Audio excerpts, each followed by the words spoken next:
The financial sector is reeling this week after the Silicon Valley Bank collapse. It left investors' portfolios in limbo and marked the second largest bank failure in U.S. history.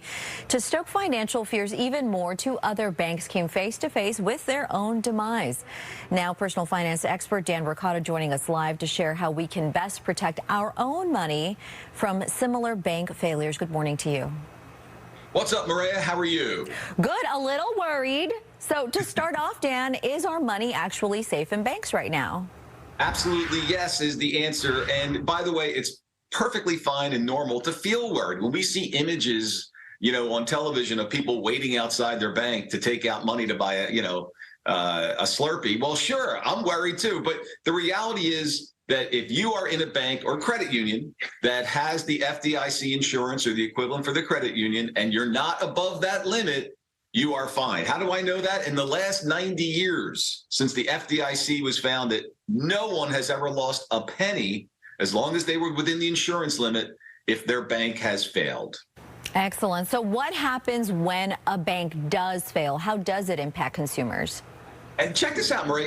In the last 25 years, over 500 banks have failed. The reality is that it's actually not that unusual. Now, usually they're small little banks that you and I have never heard of. They don't make the news, but it is a part of the normal process that some banks get in trouble and they go out of business. They fail.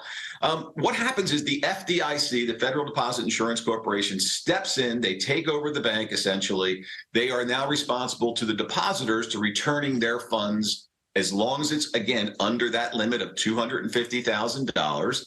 So if your bank were to fail, or your credit union, and that were to happen, you are guaranteed to get your deposits back.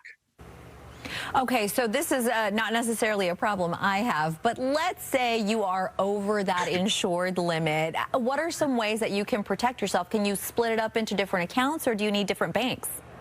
You're asking for a friend named Bill, right? So I love Bill. So here we go. That's a great question because, listen, lots of folks do. Maybe you've just sold a house recently and you've got a bunch of cash that you haven't figured out what to do with yet. So it's not actually an unusual problem.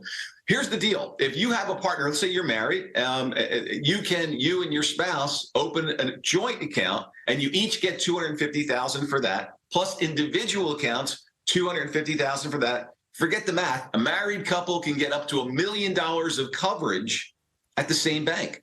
After that, you can start opening accounts at other banks, right?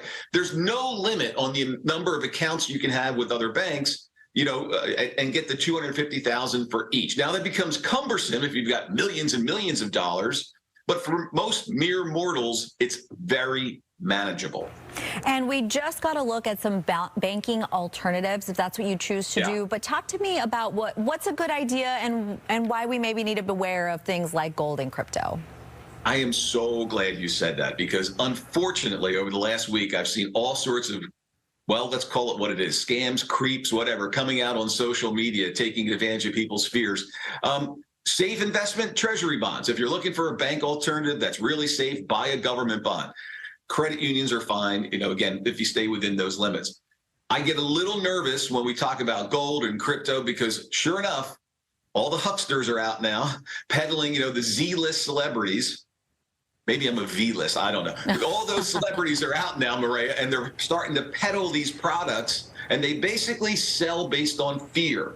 That scares me. At the end of the day, you buy gold, it's not necessarily the investment you think it is. It doesn't pay dividends. There have been times in history where gold has actually gone down. So it's not as safe as it's pitched to be, right? So, and crypto as well. You and I saw crypto explode downward over the last, 18 months. Over the last week or so, it's gone back up a bit, but very speculative, definitely not an alternative to the FDIC bank insured accounts. All right, Dan, always appreciate your advice. Thank you. Thanks, Maria. Say hi to Bill. I will.